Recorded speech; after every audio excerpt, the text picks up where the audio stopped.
If you're looking to get your Jacuzzi 300 series hot tub up and running, this quick guide will show you how to turn on the pumps so you can start enjoying your spa. Let's dive in. Start by tapping the screen to wake it up. Next, press both the 1 and 2 buttons to unlock the controls.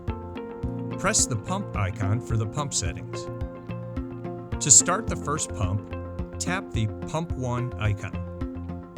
If you want to turn on the second pump, tap the Pump 2 icon. If the pumps aren't turning on, make sure you're tapping the icons in the right order and that the display is active while tapping.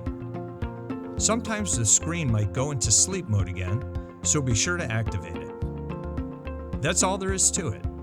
You're now ready to enjoy your Jacuzzi 300 series hot tub. If you found this video helpful, make sure to subscribe for more easy maintenance tips from The Great Escape. See you next time.